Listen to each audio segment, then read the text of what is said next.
فرش التراب يضمني. السلام علیکم ورحمۃ اللہ وبرکاتہ. الحمد للہ رب العالمین والصلاة والسلام علی سید الانبیاء والمرسلین. اما بعد فاعوذ باللہ من الشیطان الرجیم. بسم اللہ الرحمن الرحیم. منہا خلقناکم وفیہا نعیدکم ومنہا نخرجکم تارۃ اخری.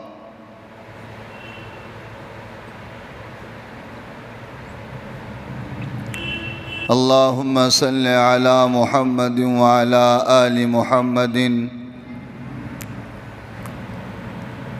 کما صلیت علی ابراہیم وعلی آل ابراہیم انک حمید مجید. اللہم بارک علی محمد وعلی آل محمد کما بارکت علی ابراہیم وعلی آل ابراہیم انک حمید مجید.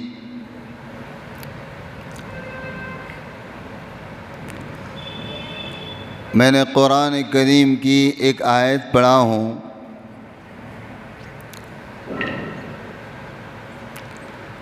اور یہ آیت اشارہ کر رہی ہے اور یہ آیت خبر دے رہی ہے انسانوں کو کہ لوگوں تمہارا مٹیریل کیا ہے.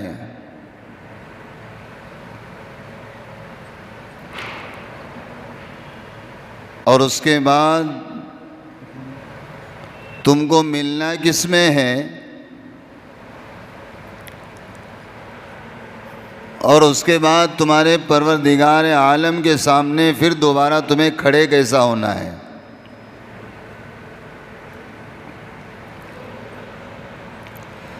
پکی بات تو یہ ہے بزرگوں، ہم سارے کے سارے اس وقت سفر دنیا کو مکمل کرنے جا رہے ہیں.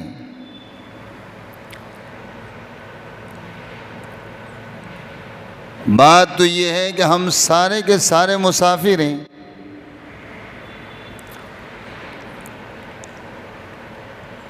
ہم سے پہلے آبا و اجداد دنیا میں تشریف لائے، وہ چلے گئے.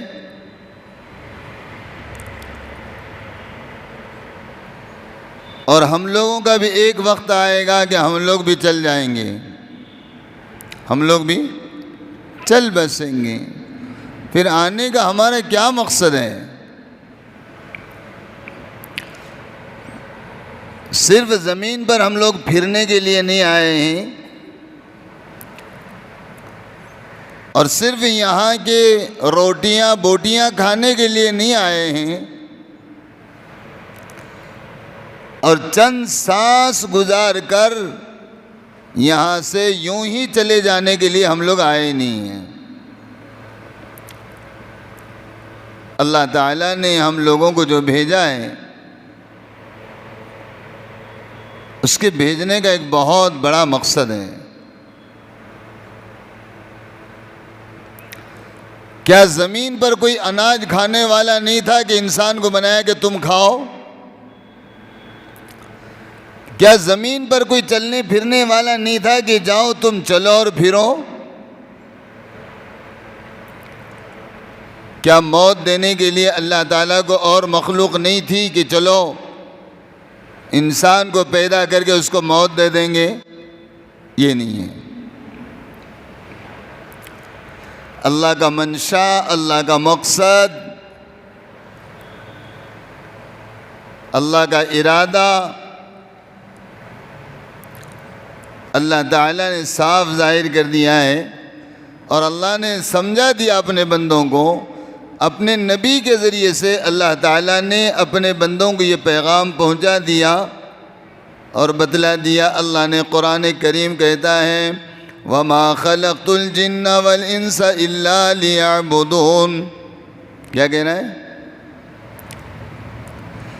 اللہ آسمان کے تاروں کو اور آسمان کے سورج اور ستاروں کو اور چاند کو اللہ مخاطب نہیں کر رہا ہے. اللہ زمین کے پہاڑوں کو اور زمین کے جانوروں کو اللہ مخاطب نہیں کر رہا ہے، لیکن اللہ انسانوں کو بتلا رہا ہے اور اللہ انسانوں کو سمجھا رہا ہے. کیا سمجھا رہا ہے؟ وَمَا خَلَقْتُ الْجِنَّ وَالْإِنسَ إِلَّا لِيَعْبُدُونَ.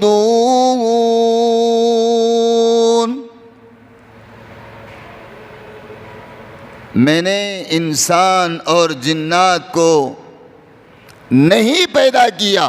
اللہ پہلے کیا کہہ رہا ہے؟ مطلب میں نے انسان اور جنات کو نہیں پیدا کیا، مگر اللہ نے آگے کہا مگر. مطلب اللہ یہ بتلانا چاہ رہے ہیں اے لوگوں، میں نے تمہیں جانور جیسا نہیں بنایا، جانور جیسی زندگی نہیں گزارنی ہے.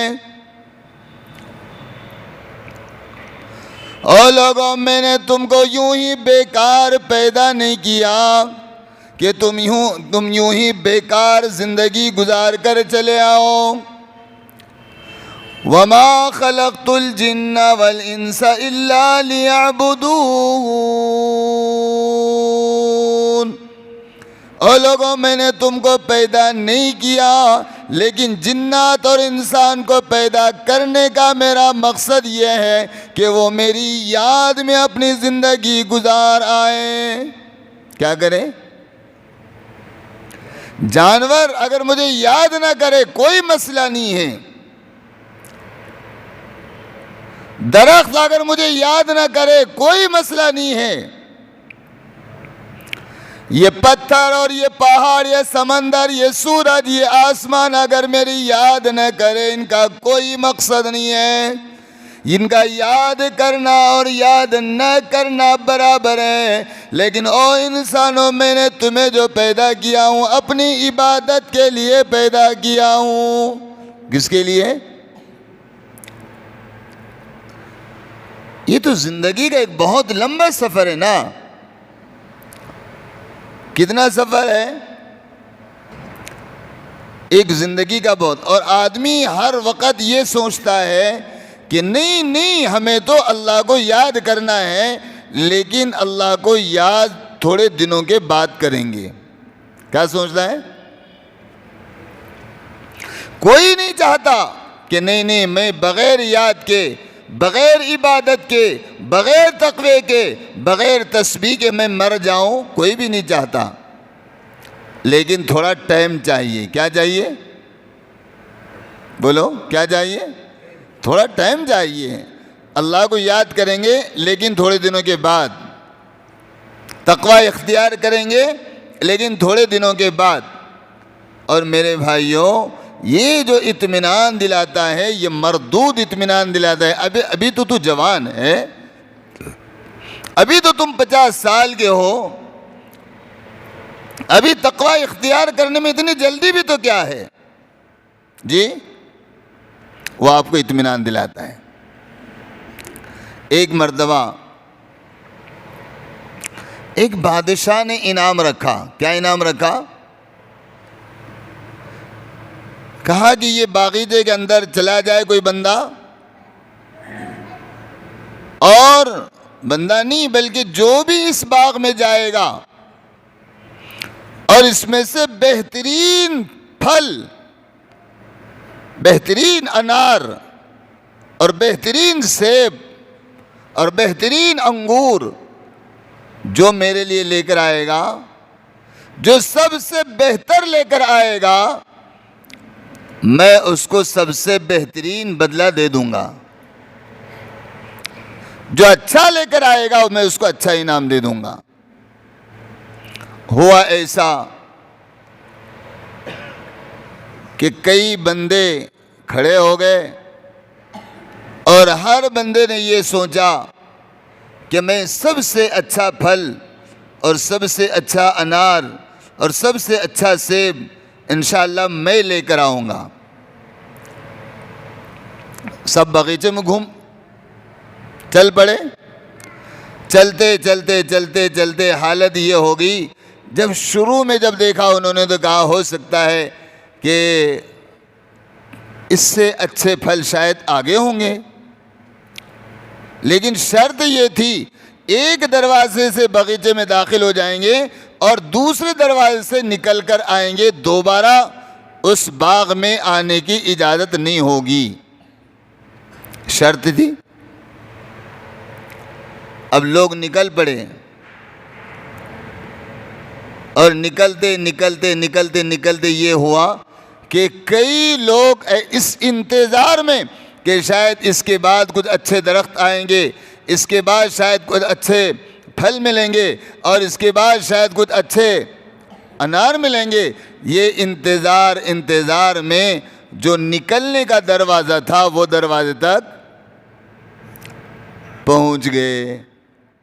اب شرط یہ تھی کہ دوبارہ لوٹ کر واپس، اور اس میں سے 2-3 بندے ایسے تھے کہ جنہوں نے کچھ پھل توڑ کر اپنی ٹوکری میں ڈال لیا اور وہ بادشاہ کے پاس حاضر ہو گئے۔ ہمارا آپ کا حال یہی ہے میرے بھائیوں، ہم انتظار کر رہے ہیں، آج نہیں کل ذرا نمازوں کو درست کر لیں گے، آج نہیں کل ذرا اعمال کو درست کر لیں گے، آج نہیں تھوڑے دنوں کے بعد تھوڑا توبہ کر لیں گے، حتیٰ کہ ہوا یہ کہ نکل تو چکے ہیں لیکن اب جو ہے تو باہر نکلنے کا بھی زمانہ ہمارا آ گیا ہے اور آ رہا ہے، لیکن ابھی ہماری ٹوکری میں، ہمارے نام اعمال میں ابھی کوئی خیر کے اور ابھی کوئی نیکی کے نیک کام موجود نہیں ہے۔ تو میرے بھائیوں، میں نے قرآن کریم کی ایک آیت پڑھا۔ پچھلے جمعہ ہماری بات چل رہی تھی موت، اور موت کے بعد جب قبر میں لٹایا جائے گا تو اس قبر میں ہر بندے سے 3 سوال ہوں گے۔ کتنے سوال ہوں گے؟ اور وہ سب سے سوالات ہوں گے۔ کس سے ہوں گے؟ اور میں نے ساری تفصیل بتا دیا تھا پچھلے جمعہ کو کہ موت کے فرشتے آپ کو یہ نہیں دیکھیں گے کہ آپ بیمار آئے ہیں، اور موت کے فرشتے یہ نہیں دیکھیں گے کہ آپ غریب آدمی ہیں، موت کے فرشتے یہ نہیں دیکھیں گے کہ آپ شریف آدمی ہیں۔ ہر ایک سے، عالم سے، جاہل سے، شہید سے، ولی سے، گناہگار سے، بے نمازی سے، نمازی سے، سب سے قبر میں کتنے سوالات ہوں گے؟ اور وہ زندگی، اصل زندگی اب شروع ہو جائے گی۔ اصل زندگی کون سی ہے؟ اصل زندگی کون سی ہے؟ اصل زندگی دنیا کی نہیں ہے۔ دنیا کی زندگی تو صرف زندگی گزارنے کی زندگی ہے، اور رہنے کی زندگی، اصل زندگی تو وہ قبر کے بعد کی زندگی، موت کے بعد کی زندگی ہے۔ رہنے کی زندگی کون سی ہے؟ رہنے کی زندگی، رہنے کی زندگی موت کے بعد کی، اور گزارنے کی زندگی موت سے پہلے کی۔ اور یہ پکی پکی بات ہے، جو گزرنے کی چیز ہے وہ تو ہر حال میں گزر ہی جائے گی، گزرے گی نہیں گزرے گی۔ بیمار کی زندگی، جیل والے کی زندگی، چلنے والے کی زندگی، بھوک والے کی زندگی، پریشان زدہ کی زندگی، بچے والے کی زندگی، بانجھ والے کی زندگی، بچوں کی زندگی، بوڑھوں کی زندگی، مردوں عورتوں کی زندگی جو گزرنے کی ہے وہ تو زندگی گزر جائے گی۔ اتنا ہے، کسی کی زندگی کھا کر گزرے گی، کسی کی زندگی کما کر گزرے گی، کسی کی زندگی رو کر گزرے گی، کسی کی زندگی ہنس کر گزرے گی، لیکن میرے بھائیوں یہاں کی زندگی کو تو خاتمہ ہے اور یہاں کی زندگی تو ختم ہونے والی ہے۔ اور دنیا کی زندگی میں صرف اللہ نے ایک ہی موقع آپ کو دیا ہے، کتنے موقع؟ دنیا کی زندگی کا ایک ہی موقع اللہ نے دیا ہے، اور اس زندگی کے بعد پھر آپ کو کوئی موقع دوبارہ آنے کا نہیں ہے اور زندگی سنوارنے کا نہیں ہے۔ پکی بات ہے، پکی بات ہے بھئی، دنیا میں ایک مرتبہ آنا ہے اور دنیا سے ایک ہی مرتبہ جانا ہے۔ آنا کیوں ہوا ہے؟ میں نے پچھلے جمعہ کو بتایا تھا کہ اللہ تبارک و تعالیٰ یہ فرماتے ہیں ہم نے انسانوں کو زندگی اس لیے دیا ہے فَأَيُّكُمْ أَحْسَنُ عَمَلًا، کہ اس دنیا میں جا کر کون اچھے اعمال لے کر آتا ہے۔ زندگی کیوں دیا اللہ نے؟ کون اچھے اعمال لے کر آتا ہے۔ اب انسان کی پہلی آخرت کی جو منزل ہے، انسان کی ہمیشہ کی زندگی کی جو پہلی منزل ہے، وہ کون سی منزل ہے؟ انسان کی سب سے پہلی منزل قبر ہے۔ انسان کی سب سے منزل آخرت کی قبر ہے۔ اب قبر کی شکل الگ الگ ہو سکتی ہے۔ کسی آدمی کو 4 لوگوں نے لے جا کر قبرستان میں دفن کر دیا،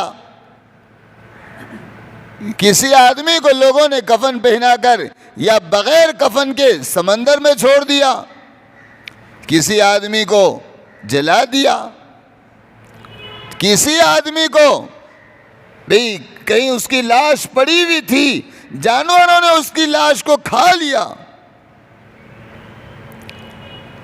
لیکن اس کی آخرت، اس کی قبر یہ ہے جو جہاں گیا وہ اس کی قبر ہے۔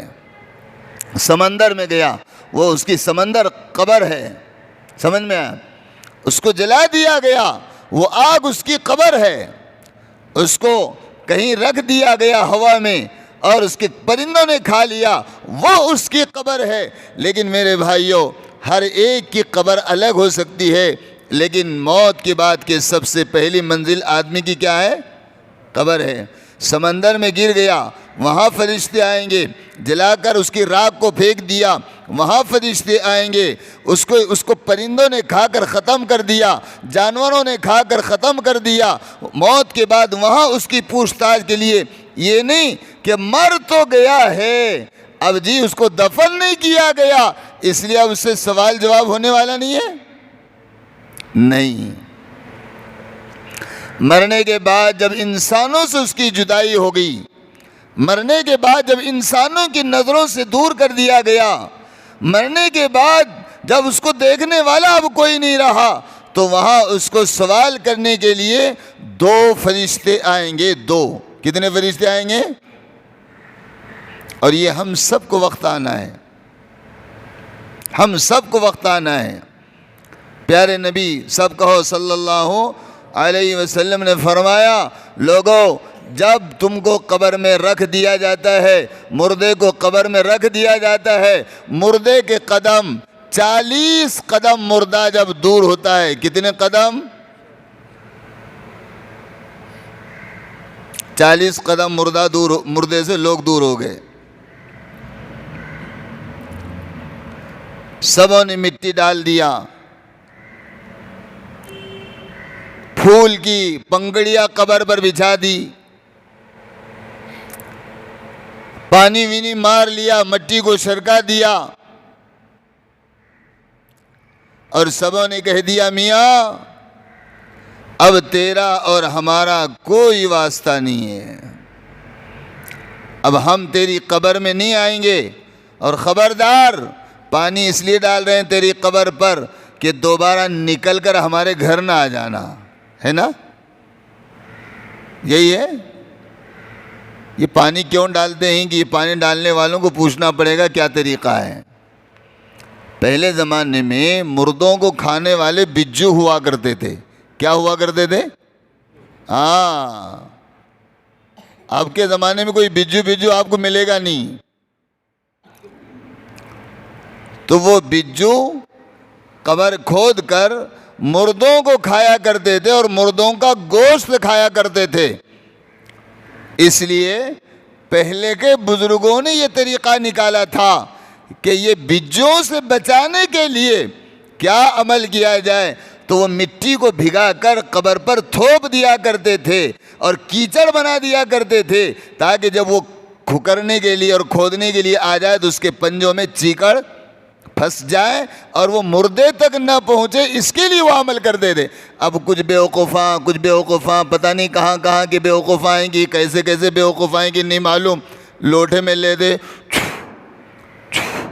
پھونک دے، پانی مار دے۔ کم وقتو ذرا عقل کرو، اللہ کا کلام پڑھ کر قبر پر مارنے کی چیز ہے کیا؟ تم مجھے بولو، تمہارے گھر کو آتے، وہاں جا کے کتے بیٹھتے، تمہارے گھر کو آتے، وہاں جا کر پرندے ہانکتے، تمہارے گھر کو آتے اور وہاں پتہ نہیں کون کون سے جانور پھرتے ہیں نہیں معلوم، اور تم پھونک پھونک کے قرآن کریم کا پانی جو ہے تو اس پر مارتے رہتے۔ ہم لوگوں نے کئی مرتبہ قبرستان میں انکار کیا تو کچھ بیوقوف آگے بڑھ کے پھونکتے رہتے ہیں۔ یہ عمل غلط ہے، یہ عمل کا کوئی ثبوت نہیں ہے۔ تو بہرحال میں یہ کہہ رہا تھا، قبر سب سے پہلی منزل ہے، اور قبر پر میں نے آپ کو کہا شروع میں اللہ تعالیٰ نے 3 آیتیں بیان کیا، اور اس میں اللہ نے تمہاری حقیقت کو بیان کیا، تم کہاں کے ہیں، کہاں جانے والے ہیں، کہاں سے آنے والے ہیں۔ منہا خلقناکم،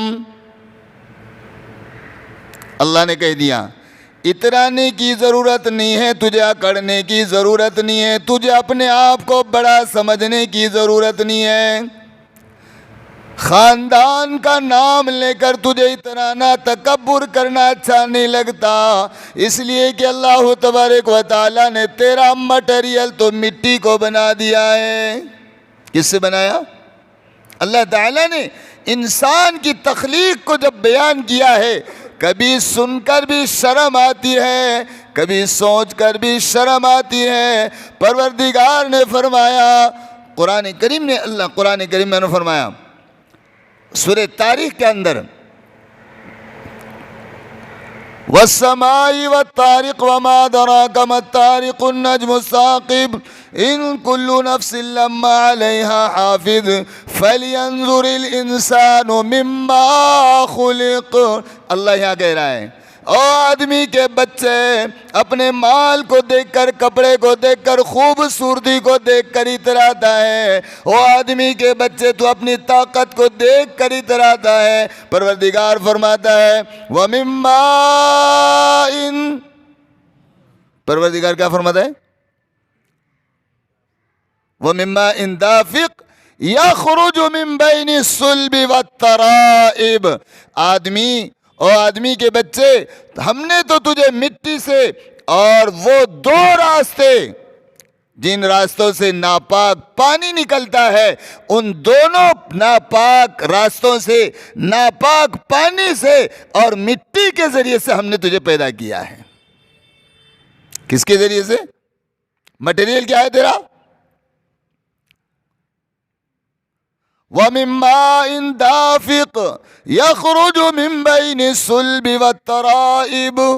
اللہ کہتا ہے تیری حقیقت تو یہ ہے، اگر تو اس مٹیریل کو دیکھا تو تجھے کندراہٹ آ جائے، وہ راستوں کو سوچا تو تجھے کندراہٹ آ جائے، اور جس مٹی کو تو روند کر چلتا ہے، اس مٹی کا اللہ نے تجھے مٹیریل بنایا، اور اس مٹیریل کے ذریعے سے پروردگار عالم نے تجھے بنایا۔ اور اللہ نے کہا مما خلقناکم، لوگو ہم نے تم کو مٹی سے بنایا ہے، منہا خلقناکم وفیہا نعیدکم، منہا وفیہا نعیدکم۔ اللہ فرماتا ہے دوبارہ پھر ہم تم کو اسی میں داخل کریں گے۔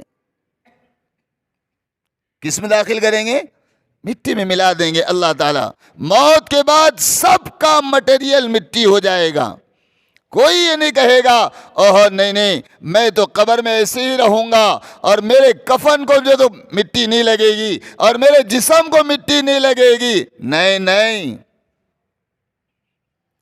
سب کو اللہ مٹی میں ملا کر رکھ دیں گے۔ منہا خلقناکم وفیہا نعیدکم. پھر اللہ تعالیٰ جیسے نمک کو آٹے میں ملا دیا جاتا ہے سارے کے سارے انسانوں کو مٹی میں ملا دیا جائے گا، سب کو. پھر اللہ نے کیا فرمایا؟ وَمِنْهَا نُخْرِجُكُمْ تَارَةً أُخْرَى. اور لوگوں پھر قیامت کا دن آئے گا جب اللہ کا حساب لینے کا ارادہ ہو جائے گا. اللہ جب دنیا مٹانے پر آ جائے گا، جب اللہ ساری دنیا کو ختم کرنے پر آ جائے گا، پروردگار ہر انسان کو اسی مٹی سے دوبارہ پیدا کر دے گا.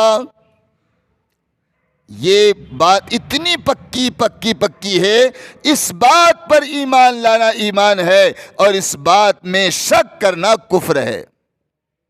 کیا ہے؟ سب سمجھ میں آتا جی، مٹی سے اللہ نے پیدا کیا، مٹی میں مل جائیں گے، یہ تو سمجھ میں آ گیا، لیکن مٹی سے دوبارہ کیسے کھڑے ہو جائیں گے؟ کافروں کا کیا کہنا تھا؟ کافروں نے اللہ کے رسول علیہ السلام کو یہی تو اعتراض کیا کہ یا رسول اللہ صلی اللہ علیہ وسلم، یہ تو سمجھ میں آتا ہمارے. کافر یہ تو سمجھ میں آتا کہ اللہ نے مٹی سے بنایا، ٹھیک، لیکن مٹی میں مل جائیں گے یہ بھی ٹھیک، لیکن مٹی سے دوبارہ کیسے اٹھیں گے؟ اور یہ سوال ایک مرتبہ حضرت ابراہیم علیہ نبینا علیہ السلام نے اللہ سے کیا. کون؟ حضرت ابراہیم. کون ہی ہمارے ان کے بارے میں اللہ کے نبی علیہ السلام نے فرمایا یہ تمہارے باپ ہیں. فرمایا کیا فرمایا تھا؟ حضرت ابراہیم علیہ السلام وہ نبی ہیں جن کو اللہ نے خود اپنا خلیل بنایا، اللہ نے اپنا نبی بنایا. اب ان کے بیٹے کو اللہ نے نبی بنایا، اللہ ان کے پوترے کو نبی بنایا. اتنا ہی نہیں ہے بلکہ ان کے نسل میں اللہ نے ہزاروں انبیاء علیہ السلام کو بھیجا. لیکن ایک مردہ کہہ رہے ہیں وقال ابراہیم، حضرت ابراہیم علیہ السلام اللہ سے کہہ رہے ہیں اے اللہ یہ تو بتا تو زندوں کو، اللہ تو مردوں کو زندہ کیسے کرتا ہے؟ مردوں کو اللہ یہ تو سمجھ میں آ گیا کہ تو زندوں کو موت دیتا ہے، لیکن اللہ یہ بتا تو مردوں کو زندہ کیسے کرتا ہے؟ کیا اللہ کی قدرت نہیں ہے؟ نعوذ باللہ، بولو اللہ کی قدرت نہیں ہے؟ ارے جب ہم مردے تھے اللہ نے ہمیں زندہ کیا، اور اب ہم مر جائیں گے تو اللہ دوبارہ ہمیں زندہ نہیں کریں گے؟ اللہ کے نبی علیہ السلام نے فرمایا اللہ تمہیں ایسا زندہ کرے گا، اللہ تمہیں ایسا زندہ کرے گا کہ تمہارے یہ انگوٹھے کا نشان نہیں بدلے گا، یہ تمہارے آنکھوں کے پلکوں کا نشان نہیں بدلے گا، تمہاری آنکھوں کے نشان نہیں بدلیں گے، تمہارے چہرے کے سرخیاں نہیں بدلیں گے، تمہاری ناک کی نتنی نہیں بدلے گی. جیسے تم کو اللہ نے دنیا میں بھیجا اللہ کریم ویسے ہی کل قیامت کے دن اللہ تم کو کھڑا کر دے گا. اور جس عمر میں تم مرے ہیں اسی عمر میں کھڑا کر دیے جائیں گے، لیکن حساب کتاب کے بعد اللہ تبارک و تعالی ہر ایک کو جوان بنا کر یا تو جنت میں ہکال دے گا یا تو پھر جہنم میں پھینک دے گا. کیسے بنا کر؟ بڈھا جہنم میں نہیں جائے گا اور بڈھا جنت میں بھی نہیں جائے گا، اس لیے کہ بوڑھے کو جوان بنا کر اللہ جہنم میں ڈالیں گے اور بوڑھے کو جوان بنا کر اللہ جنت میں ڈالیں گے. تو میرے بھائیوں اللہ تبارک و تعالیٰ نے فرمایا منہا خلقناکم، اور لوگوں ہم نے تم کو مٹی سے پیدا کر دیا ہے، اس پر تمہارا ایمان. وَمِنْهَا خَلَقْنَاكُمْ، اور لوگوں ہم نے تم کو مٹی سے پیدا کیا ہے. وَفِيهَا نُعِيدُكُمْ، دوبارہ تم کو اسی میں جانا ہے. اور آگے کیا فرمایا؟ وَمِنْهَا نُخْرِجُكُمْ تَارَةً أُخْرَى، جس کو جلا دیا گیا اس کو بھی دوبارہ زندہ کر دیا جائے گا، جس کو پانی میں پھینک دیا اس کو بھی دوبارہ زندہ کر دیا جائے گا، جس کو کتوں نے پھاڑ کر کھایا، جس کا گوشت کھا کھا کر دنیا کے جانوروں نے ختم کر دیا، اس کو بھی دوبارہ اللہ کے سامنے کھڑا کر دیا جائے گا. حضرت ابراہیم نے پوچھا اللہ تو زندہ کیسے کرتا؟ اللہ نے فرمایا کہ تم کیا کرو، ایک دو چار پرندوں کو پکڑو اور ان کا خیمہ بنا لو. کیا کرو؟ بولو نا، کیا بنا لو؟ خیمہ۔ خیمہ اپنا بنانا تو اپنا ہی کام ہے نا، بولنا بھی تھوڑا، تو کہا خیمہ خیمہ خیمہ بنا لو، ہے نا، اور بنا کر اس پہاڑ پر رکھ کر آؤ، جاؤ تم میری قدرت کو دیکھنا چاہتے ہو۔ اور 4 پرندے الگ الگ ذات کے، 4 پرندے الگ الگ الگ کلر کے، 4 پرندے الگ الگ نمونے کے، جاؤ ان کا خیمہ بناؤ، ان کو پکڑو، ان کا خیمہ بناؤ اور اس پہاڑ کی چوٹی پر رکھو، اور تم دور ہو جاؤ اور کھڑے ہو کر آواز دو، اے پرندو ادھر آ جاؤ، آواز دو۔ حضرت ابراہیم علیہ السلام نے 4 پرندوں کو پکڑا، ان کا خیمہ بنایا، پہاڑ کی چوٹی پر رکھا، دور چلے گئے اور آواز دے رہے ہیں، ادھر آؤ ادھر آؤ، او پرندو ادھر آؤ۔ کیا ہوتا ہے؟ ایک ایک پرندہ جس شکل صورت اور رنگ کا تھا اڑ کر حضرت ابراہیم علیہ نبینا علیہ السلام کی طرف آتا ہے۔ اللہ نے فرمایا ابراہیم ہم مردوں کو ایسا زندہ کرتے ہیں، ابراہیم ہم مردوں کا ایسا زندہ کرتے ہیں، اور یقیناً میرے بھائیوں ہمارا مٹی میں مل جانا، ہمارا گوشت کسی کو لگنے والا نہیں، ہمارا رنگ کسی کو لگنے والا نہیں، ہماری صورت کسی سے ملنے والی نہیں، ہماری شکل کسی سے ملنے والی نہیں، ہماری طبیعت کسی سے ملنے والی نہیں، ہر ایک کو ایک ایک کر کے اللہ کے سامنے کھڑا ہونا ہے۔ لیکن اللہ کے سامنے کھڑے ہونے سے پہلے قبر کے اندر، قبر کے اندھیرے میں، مٹی کے نیچے جب آپ کو تنہا چھوڑ دیا جائے گا، بھائی ہر ایک سے 3 سوال کیے جائیں گے۔ وہاں کوئی کاغذ پر پرچی لے جائے اور میں جواب دے دوں گا، یہ نہیں چلے گا۔ قبر میں کوئی یوں کہے میں تو یہ سوالات کے جوابات سیکھ کر جاؤں گا، چاہے میں وہاں جواب دے دوں گا، تو ایسا نہیں ہوگا۔ بلکہ آدمی کے من کے اندر جو کیفیات ہیں، آدمی نے اپنے دل کے اندر جن کیفیات کو، جس یقین کو پیدا کیا ہے اور جن اعمال پر وہ قابض ہوا ہے، جس دین کو پسند کر کے وہ چلا ہے، وہ تو میرے بھائیوں اس کے جوابات آدمی دے گا۔ خبردار ہو جاؤ، سب سے پہلا سوال بڑا سنگین سوال ہے، بڑا خطرناک سوال ہے۔ آپ لوگوں کو سننے میں اور مجھے بولنے میں بہت آسان لگتا ہے، لیکن یہ سوال اتنا سنگین ہے، اتنا خطرناک ہے، اتنا بڑا سوال ہے۔ اگر اس سوال میں بندہ کامیاب ہو گیا تو کامیاب ہے۔ حضرت عمر فاروق رضی اللہ تعالیٰ نے جب یہ سوال سنا، اللہ کے نبی علیہ السلام نے جب سوالات اپنے صحابہ کے سامنے سنوائے، تو سیدنا حضرت عمر فاروق رضی اللہ عنہ پوچھنے لگے، یا رسول اللہ صلی اللہ علیہ وسلم یہ بتلائیے، کیا ابھی جو میرا ہوش ہے، جو میرا حواس ابھی باقی ہے، ابھی جو میری سمجھ باقی ہے، ابھی جو میری عقل ہے، کیا یہ حواس، یہ ہوش، یہ عقل قبر میں بھی ہوگی؟ اللہ کے نبی علیہ السلام نے فرمایا، ہاں، ہوش حواس کے ساتھ تم اپنی قبر میں ہوں گے، عقل بھی ہوگی، زبان بھی ہوگی، ہوش بھی ہوگا، سب ہوش حواس کے ساتھ تم اپنے قبر میں لیٹے ہوئے ہوں گے اور تم اپنے قبر میں پہنچ جائیں گے۔ حضرت عمر فاروق رضی اللہ عنہ نے فرمایا، بس بس یا رسول اللہ، بس یا رسول اللہ، اگر یہ ہوش باقی رہے گا تو یا رسول اللہ پھر قبر کے سوال کا جواب دینا میرے لیے آسان ہوگا۔ لیکن یہ بھی تو پتا کرو، قبر میں پوچھنے آنے والے کون ہیں؟ کوئی انسان کے بچے تو نہیں ہے نا، جس کو نبی علیہ السلام نے فرمایا قبر میں سوال کرنے والے فرشتے اتنے بڑے، اتنے لمبے اور اتنے خطرناک ہوں گے کہ وہ فرشتے اپنی زمین سے لے کر اس کی نگاہ جہاں تک پہنچے گی اتنے لمبے لمبے فرشتے ہوں گے۔ اب ان کو دیکھ کر کیا ہوگا؟ ان کو دیکھ کر کیا کیفیت بنے گی؟ اب پکاریں گے، کوئی آواز بھی نہیں دے گا، بلائیں گے کس کو؟ کوئی نہیں ہے۔ کیا تیرے ساتھ ہے؟ تیری نماز، تیرا ذکر، تیری قرآن، تیرا اللہ سے تعلق، یہ تیرا سکون کا سامان تیرے ساتھ ہوگا۔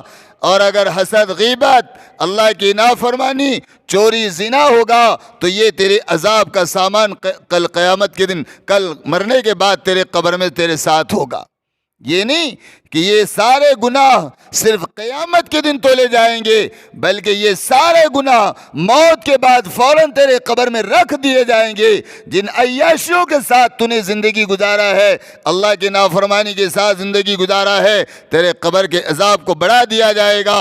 اور اگر اللہ کی یاد اور ذکر کے ساتھ اگر تو نے زندگی گزارا ہے، تیرے قبر کو جنت کا باغ بنا کر اس قبر کو وسیع کر دیا جائے گا۔ جو سوال میں بتانے جا رہا ہوں وہ سوال یہ ہے، سب سے پہلے سوال ہوگا من ربک۔ کیا سوال ہوگا؟ ذرا دیکھو میری طرف، کیا سوال ہوگا؟ دیکھو، ہونا تو یہ چاہیے تھا سوال من مالک کا، تیرا مالک کون؟ ہونا تو یہ چاہیے تھا کہ من اللہ، تیرا اللہ کون؟ ہونا تو یہ چاہیے تھا، کیا ہونا چاہیے تھا؟ کیا ہونا چاہیے تھا؟ من رحیم کا، تیرا رحم کرنے والا کون؟ لیکن سوال کیا کیا جا رہا ہے؟ من ربک کا۔ کیا سوال ہو رہا ہے؟ اور ربک کا کے معنی کیا ہوتے ہیں؟ رب معنی پیدا کرنے والا نہیں، رب معنی جس کی عبادت کی جائے وہ نہیں، رب معنی کیا؟ رب معنی تیرا پالنے والا کون ہے؟ کیا سوال ہوگا؟ دیکھو، میں بہت اچھی بات سمجھانا چاہ رہا ہوں، اللہ یہ بات ہمیں سمجھا دیجئے، اور اللہ تعالی ہم کو سمجھنے کی اور مجھے سمجھانے کی اللہ صلاحیت توفیق دے دیجئے۔ سوال کیا ہے؟ من ربک، اے بندہ تو دنیا چھوڑ کر آیا، او بندہ تو کفن پہن کر آیا، او بندہ تو دنیا کی سانس ختم کر کے آیا، اب یہ بتا جب تو آیا ہے تو تجھے دنیا میں پالا کس نے ہے؟ کیا سوال ہے؟ تیرا پالنے والا تھا کون؟ پالنے والے سے مراد تیرا کھلانے والا، تیری ضرورت پوری کرنے والا، تجھے سنبھالنے والا، تجھے مشکلات میں ساتھ دینے والا، تیرے مشکلات کو ختم کرنے والا، اور تیرے غم میں تجھے جو تو اطمینان دلانے والا کون تھا؟ من ربک۔ اب آدمی یہاں پھنس پڑے گا، آدمی یہاں پھنس جائے گا۔ جس کا اطمینان اللہ کی ذات پر تھا اور جو ہر وقت یہ کہتا تھا کہ میرے رب کے کھلانے سے میں کھاتا ہوں، میرے رب کے پلنے سے میں پلتا ہوں، بیماری کے بعد شفا میرا رب دیتا ہے، پریشانی میں میرا رب میرا ساتھ دیتا ہے، جس کا ایمان تھا وہ تو کہے گا میرا رب اللہ تھا۔ کیا بولے گا؟ میرا رب اللہ ہے، اللہ ہے۔ لیکن میرے بھائیو، دنیا کی ساری زندگی میں تو مسئلہ ہمارا یہ ہے، پلنے کے سارے اسباب تو ہم نے تلاش کر کے رکھے ہیں۔ ہر آدمی پوچھتا ہے بھئی آپ کی کیا کاروبار ہیں؟ جینے کا آپ کا سہارا کیا ہے؟ صاحب آپ کے دنیا میں زندگی گزارنے کا ساتھی کون ہے؟ ہر آدمی جواب دیتا ہے کوئی ٹینشن کی بات نہیں ہے، میرے پاس دکانیں ہیں، کوئی ٹینشن کی بات نہیں ہے، میرے پاس نوکری ہے، کوئی ٹینشن کی بات نہیں ہے، میرے والد نے زمین اور جائیداد چھوڑ گیا ہے، کوئی ٹینشن کی بات نہیں ہے، اللہ نے مجھے اولاد دیا ہے، مطلب یہ ہے میرے پاس پلنے کے سارے اسباب موجود ہیں۔ جن کا ان پر یقین ہوگا وہ رب کریم کا قبر کے اندر انکار کر بیٹھے گا۔ کیا کرے گا؟ رب کا انکار کرے گا۔ مجھے پالنے والی تو میری اولاد، اور مجھے پالنے والی تو میری کھیتی باڑی، اور مجھے سنبھالنے والی اور تو میری ساری بیوی اور بچے تھے، مجھے پالنا پوسنا ان کے ذریعے سے ہوا ہے۔ میرے بھائیوں، آدمی یہاں فیل ہو جائے گا۔ اسی لیے کہا ایمان ایمان ایمان، رب کے اوپر ایمان اور کامل ایمان کہ سارے کیفیات اور سارے حالات اللہ کی طرف سے آتے ہیں، ساری ضرورتیں اللہ پوری کرتے ہیں، اس کی محنت کرائی جاتی تھی۔ پہلے بچوں کو بچھا کر ان کو ایمان سکھلایا جاتا تھا، بڑے بوڑھے اپنے بچوں کو ایمان سکھایا کرتے تھے۔ آج گھر کے لوگ اپنے بچوں کو کاروبار سکھاتے ہیں، کمانے کا ڈھنگ سکھاتے ہیں، کمانے کی فکر پیدا کرتے ہیں، اور یہ کہتے ہیں بیٹا اگر نہیں کمائے گا تو تیرے پلنے کا کیا ہوگا، نعوذ باللہ۔ جبکہ بات یہ ہے پالنے والی ذات کس کی ہے؟ بولو پالنے والی ذات کس کی ہے؟ قبر میں سب سے پہلا سوال یہ ہوگا، من ربکا، من ربکا، تیرا رب کون، کس ذریعے سے تو پلا ہے؟ اگر وہاں رب کریم کے رب ہونے کا جواب دیا تو کامیاب، اور رب کا انکار کر دیا تو ناکام ہو جائے گا۔ میرے بھائیوں، اپنے اسباب پر دھیان نہ دینا، اپنے اسباب کا یقین دل میں پیدا نہیں کرنا۔ یہ مال ہے، آج ہے کل نہیں رہے گا، لیکن پروردگار کی ذات وہ ہے جو ہمیشہ سے ہے اور ہمیشہ رہے گی۔ جو رب کریم نے ہزاروں لاکھوں برس سے جو رب ساری دنیا کو پال رہا ہے، وہ رب کریم آج بھی اور آنے والی قیامت تک اور قیامت کے بعد بھی ساری انسانیت کو، ساری مخلوق کو پالنے والی اور کھلانے پلانے والی اور ان کی ضرورتوں کو پورے کرنے والی ذات کس کی ہے؟ اللہ کی ذات ہے۔ یہ سوال ہوگا، من ربکا، من ربکا، تیرا رب کون؟ اور دوسرا جو سوال ہوگا وہ کیا سوال ہوگا؟ کیا سوال ہوگا؟ ما دینکا، ما دینکا، دوسرا سوال۔ اب تم کو دیکھ کر تو فرشتے سمجھ جائیں گے کہ یہ کس لائن سے آیا ہوا ہے، ہر ایک کو سمجھ جائیں گے، ہر ایک کو، لیکن سوال کرنے پر تو وہ مجبور ہیں، سوال کر بیٹھیں گے۔ ما دینکا، پاخانہ پیشاب کرنے کا تیرا کیا طریقہ تھا، اس کا کیا دین تھا، کھانے پینے کمانے کا کیا دین تھا، کون سے طریقے پر کما کر آیا اور کون سے طریقے پر زندگی گزار کر آیا۔ ہم سمجھتے ہیں بس ایک جانی جانور ہیں، ہم سمجھتے ہیں بس ایک پیدا ہوئے ہم انسان ہیں۔ ارے اگر تمہارا کوئی دین ہے تو وہ سب کو دین پر آنا پڑے گا، دینداری والی زندگی گزارنی پڑے گی۔ دین، اللہ نے تم کو دین اسلام دیا ہے۔ کیا دیا اللہ نے تم کو؟ اسلام نے، جس کو پسند کیا ہے، اور اسلام وہ مذہب ہے جس کو اللہ رب العالمین نے پسند کیا ہے۔ ان الدین عند اللہ الاسلام، ان الدین عند اللہ الاسلام۔ لوگو، اللہ کے پاس تمہارے مرضی کا کوئی دین نہیں ہے، اللہ کے پاس جو دین ہے وہ دین اسلام ہے، دین اسلام ہے۔ جو دین اسلام کو لے کر قبر میں جائے گا، جو دین اسلام پر عمل کر کے جائے گا، جو دین اسلام کے ساتھ اپنی زندگی گزارے گا، میرے بھائیوں، قبر میں وہ جواب بھی دے گا، میرا دین دین اسلام ہے۔ اسلام والے، اب پوچھو 24 گھنٹے کی زندگی میں ہم نے کون سا کام اسلام کے مطابق اور دین کے مطابق کیا ہے؟ کھانا، سونا، اٹھنا، بیٹھنا، کمانا، لین دین، ملاقات کا کوئی عمل ہمارا اسلام کے مطابق نہیں ہے۔ اگر ایسی ہی زندگی قبر میں لے کر جائیں گے تو اللہ کو کیا جواب دیں گے؟ فرشتوں کو کیا جواب دیں گے؟ فرشتے سوال کریں گے، ما دینکا، تیرا دین کیا تھا، تیرا دین کیا تھا؟ فرشتے جب سوال کریں گے، اگر ہم نے دین کے مطابق، دین کے فکروں کے مطابق اور دین کے کاموں کے مطابق اگر ہم نے زندگی گزاری ہے تو میرے بھائیوں، یہ مردہ جواب دے گا، یہ مردہ جواب دے گا کہ میرا دین دین اسلام ہے، میرا دین دین اسلام ہے۔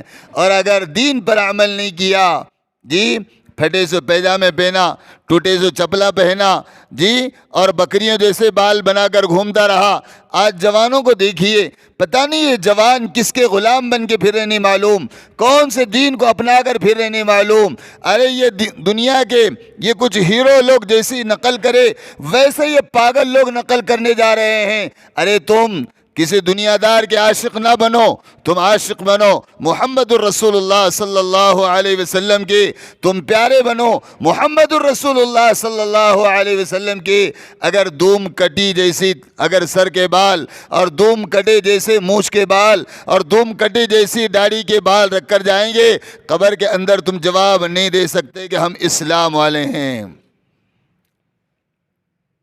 اور ایک سوال، آخری سوال کیا جائے گا، جو تیسرا سوال ہے، سنو دھیان سے سنو، سب کو قبر میں جانا ہے۔ جو تیسرا سوال ہے کتابوں میں لکھا ہے، سب سے پہلے قبر کو کھول دیا جائے گا، اور کہاں تک کھول دیا جائے گا؟ حتیٰ کہ علماء نے لکھا ہے حضرت رسول پاک صلی اللہ علیہ وسلم کا چہرہ دکھا دیا جائے گا، اور اللہ کے نبی کو دکھا دیا جائے گا، اور اس آدمی کے بچے سے پوچھا جائے گا، اس مسلمان سے سوال کیا جائے گا، ان کے بارے میں تمہارا کیا خیال ہے؟ رسول پاک صلی اللہ علیہ وسلم کی صورت دکھا کر پوچھا جا رہا ہے، اور پوچھا جائے گا من نبی کا، تیرا نبی کون ہے؟ اللہ کے نبی علیہ الصلاۃ والسلام اس کا چہرہ دیکھیں گے، اور یہ اللہ کے نبی کا چہرہ دیکھے گا۔ میرے بھائیوں، عشق اگر نبی سے کیا ہے، طریقہ نبی کا اگر زندگی میں لایا ہے، نبی سے محبت کیا ہے، نبی کی سنتوں والی زندگی گزارا ہے، تو یہ کہے گا جو نبی کو میں دیکھ رہا ہوں وہ میرے نبی سیدنا حضرت محمد الرسول اللہ صلی اللہ علیہ وسلم ہیں۔ اور اگر نبی کے زندگی کے خلاف اپنی زندگی گزارا ہے اور نبی کے سنتوں کے خلاف اپنی زندگی گزار کر گیا ہے، اللہ کے نبی کو دیکھ کر یوں کہے گا میں ان کو نہیں جانتا یہ کون ہیں، اللہ کے نبی بھی کہیں گے میں اس کو نہیں جانتا یہ کون ہے۔ یہ تین سوالات ہر ایک سے مسلمان سے، کافر سے، جوان سے، بوڑھے سے، شہید سے، ولی سے، ہر ایک سے یہ تین سوالات کیے جائیں گے۔ میرے بھائیوں، قبر کی زندگی پتہ نہیں کل آئے گی، نہیں معلوم، ابھی نماز کے بعد آئے گی، نہیں معلوم، یا پتہ نہیں زندگی کا کون سا آخری وقت ہوگا، آخری رات ہوگی، آخری لقمہ ہوگا، نہیں معلوم۔ ایک مرتبہ اللہ کے نبی علیہ الصلاۃ والسلام کو صحابی رسول نے سوال کیا، یا رسول اللہ صلی اللہ علیہ وسلم قیامت کب آئے گی؟ اللہ کے رسول علیہ الصلاۃ والسلام نے فرمایا میں تو سمجھتا ہوں کہ ایک طرف کا سلام پھیر لیا ہوں، شاید دوسرے طرف کا سلام پھیرنے سے پہلے قیامت اور موت سب کی قیامت ہے۔ جس کو موت آ گئی وہ اس کی قیامت ہے، اور جس کو موت آ گئی وہ اس کے آخرت کا پہلا دن ہے۔ اس لیے میرے بھائیوں، سوالات تو ہونے والے ہیں، جوابات ہمارے دادا نہیں دینے والے ہیں، جوابات تو ہم سب کو دینا ہے۔ اس لیے قبر کی تیاری اور موت کی تیاری اور قبر کے سوالات کی تیاری اور قبر کے جوابات کی تیاری میرے بھائیوں ابھی سے کرنی ہے۔ اور وہ تیاری یہ نہیں کہ رٹ کر ہو جاوے گی، بلکہ ہم 100% دین پر آنے کی اور دین پر چلنے کی فکر اور کوشش کریں۔ یہی آخرت کی اور یہی قبر کی تیاری ہے، کریں گے انشاءاللہ۔ دیکھو الحمدللہ ابھی آپ لوگوں کو پتہ ہے کہ اللہ کے فضل کرم سے ہمارے علاقے میں ایک اجتماع طے ہوا ہے نا، ایک اجتماع طے ہوا ہے، اور انشاءاللہ وہ 5 اور 6 دسمبر کو پورے ہمارے ضلع کا اجتماع ہے۔ اس لیے میرے بھائیوں ہم سارے کے سارے لوگ نیتیں اور عزائم کرے، یا اللہ آخرت کی بھی کوئی تیاری نہیں ہے، انشاءاللہ اب ہم آخرت کی اور اپنے قبر کی فکر کرنا شروع کر دیں گے، اور آنے والے 5-6 تاریخ سے انشاءاللہ اپنا جان مال لے کر اللہ کے راستے میں نکل کر انشاءاللہ ہم دین کی محنت کریں گے انشاءاللہ۔ ہر گھر سے ارادہ کرے، ہر گھر سے عزم کرے کہ ہمارے گھر سے انشاءاللہ اس اجتماع سے ایک آدمی اللہ کے راستے میں جائے گا، بولو انشاءاللہ۔ اور کسی کے گھر میں 2 نہیں ہیں، میں اکیلا ہوں، تو نیت کرے میں اکیلا انشاءاللہ اللہ کی دین کی محنت میں انشاءاللہ یہ اجتماع سے نکل جاؤں گا، ارادے کر دو انشاءاللہ۔ اور دیکھو اجتماع ہونے والا ہے، وہاں جگہ کی صفائی کی ذمہ داری بھی ہم پر ہے، تو ذرا اپنے وقت کو فارغ کر کے ذرا میدان میں پہنچ کر جو خدمت ہمارے ذمہ آ سکتی ہے اس کو کرنے کی فکر اور کوشش کریں انشاءاللہ۔ اللہ تعالی عمل کی توفیق عطا فرمائے۔ جن لوگ